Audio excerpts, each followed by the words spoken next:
Penyalah tafsiran Alkitab yang salah adalah interpretasi atau penafsiran yang salah terhadap ajaran, teks, atau prinsip yang terkandung dalam Alkitab. Hal ini bisa terjadi karena seorang menafsirkan ayat-ayat Alkitab dengan konteks yang tidak sesuai. Nah, seperti mengambil ayat dari luar konteks. Kemudian juga penafsiran yang tidak sesuai dengan ajaran Kristen.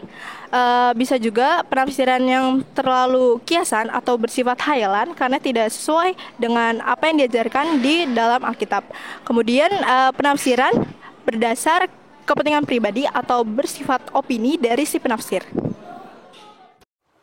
Inilah Nabi Yesus dari Nazaret di Galilea. Ini Alkitab sendiri ya yang bilang, bukan saya ya, bahwa Yesus adalah seorang nabi, yaitu di Matius pasal 21 ayat 10 dan 11. Dan ketika ia masuk ke Yerusalem, gemparlah seluruh kota itu dan orang berkata, "Siapa orang ini?"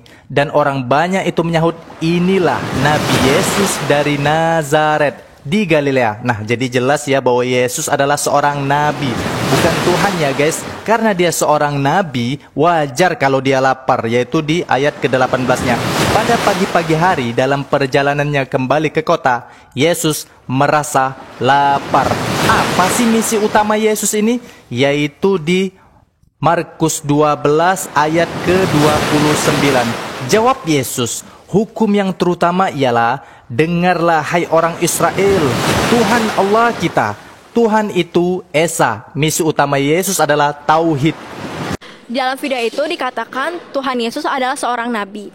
Dalam Alkitab, nabi adalah seseorang yang memberitakan firman Tuhan, dan Tuhan yang ada dalam firman itu sendiri. Terdapat pada Yohanes 1 ayat 14. Nabi adalah suatu gelar yang didapatkan oleh Tuhan Yesus, terdapat pada Matius 21 ayat 10 sampai 11. Tuhan Yesus adalah Tuhan dan Yesus adalah manusia. Dia 100% manusia dan 100% Tuhan. Yesus nggak pernah ajarin bunuh dan benci orang. Iya.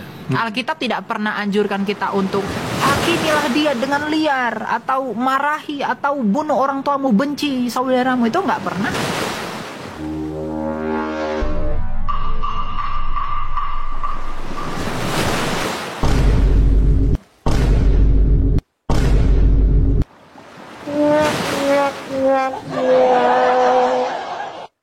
Video tersebut ada orang yang mengatakan bahwa Yesus itu membawa kedamaian kepada dunia. Lalu video tersebut membantah pernyataan dari orang tersebut dengan 3 ayat yang diambilnya. 3 ayat itu adalah Matius 10 ayat 34, yang kedua adalah Lukas 19 ayat 27, dan yang ketiga adalah surat Yohanes yang kedua pasal 1 ayat 10.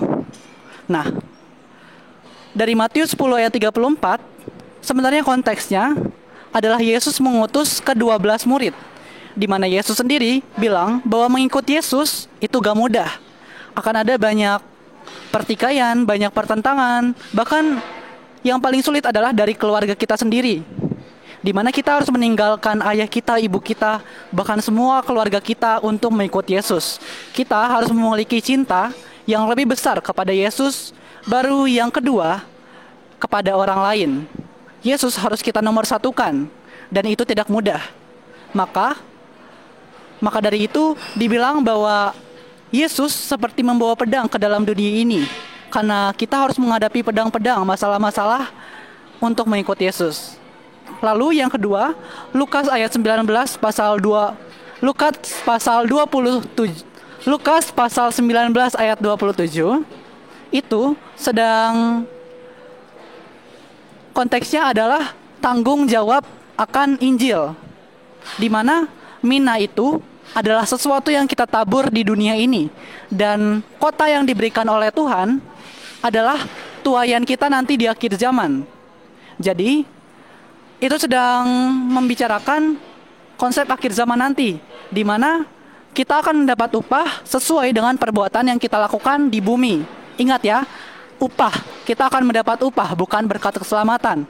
Karena keselamatan sendiri sudah diberikan Yesus secara cuma-cuma dengan iman kepercayaan kita kepada Dia. Sedangkan perbuatan kita hanya berpengaruh kepada upah yang akan kita dapatkan. Perbuatan kita di dunia ini, jika benar sesuai dengan firman Tuhan, kita akan mendapatkan upah yang sesuai dengan banyaknya perbuatan yang sesuai dengan firman Tuhan itu sendiri. Lalu, yang ketiga, surat Yohanes yang kedua, ayat 1, pasal 1, ayat 10. Nah, konteksnya itu adalah di mana kita harus tetap dalam ajaran Kristus. Maka kita harus waspada akan penyesat dan antikristus. Kalau misalnya ada penyesat yang hendak memberikan ajaran lain kepada kita daripada iman kepada Kristus, kita harus berani untuk menolak. Kita harus menutup diri dari ajaran tersebut. Jangan biarkan ajaran itu sampai masuk ke dalam hati kita, apalagi menggantikan iman kita kepada Kristus. Ingat, kita sudah punya berkat keselamatan yang daripada Yesus sendiri. Kita sudah punya kepastian untuk mendapatkan sorga dari percaya kepada Yesus sendiri.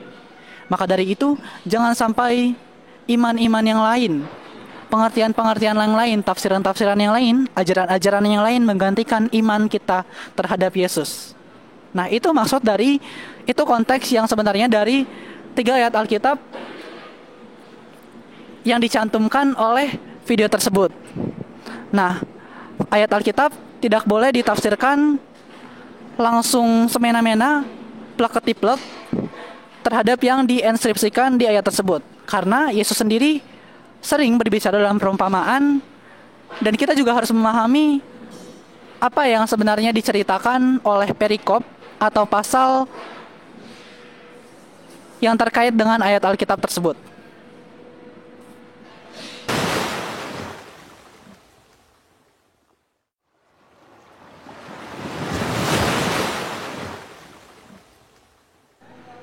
Bagaimana cara memahami Alkitab? Cara memahami Alkitab bisa dengan melibatkan doa, mintalah hikmat dan pengertian agar kita bisa mengerti bacaan yang kita akan baca di Alkitab. Yang kedua, membaca dan mempelajari. Kita bisa mempelajari kiasan atau genre sastra yang terdapat di Alkitab. Pahami juga isi perikop dan ayat yang kita baca.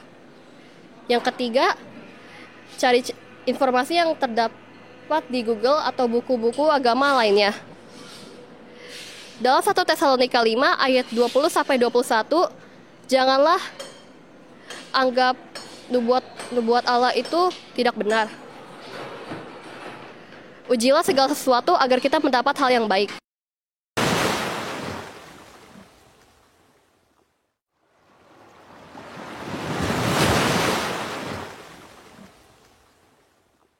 Menanggapi penyalatafsiran atau penyalahpahaman Alkitab adalah dengan apologetika. Untuk menanggapi dengan apologetika, tentu memerlukan pemahaman yang baik tentang teks kitab suci, konteks sejarah dan budaya, serta prinsip-prinsip hermeneutika yang benar. Langkah yang dapat diambil adalah memahami konteks Alkitab secara menyeluruh.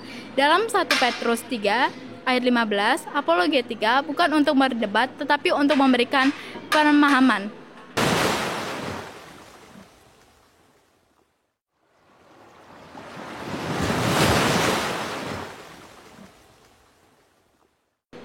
Motivasinya, jangan takut terhadap masalah, karena Tuhan menyertai dan menolong kita. Yesaya 41 ayat 10. Janganlah takut, sebab aku menyertai engkau. Janganlah bimbang, sebab aku ini Allahmu. Aku akan meneguhkan, bahkan akan menolong engkau. Aku akan memegang engkau dengan tangan kananku yang membawa kemenangan. Selanjutnya, tetap kuat dalam iman, karena Tuhan adalah tempat di saat sulit. Mazmur 46 ayat 2. Allah itu bagi kita adalah tempat perlindungan dan kekuatan. Sebagai penolong dalam kesesakan sangat terbukti.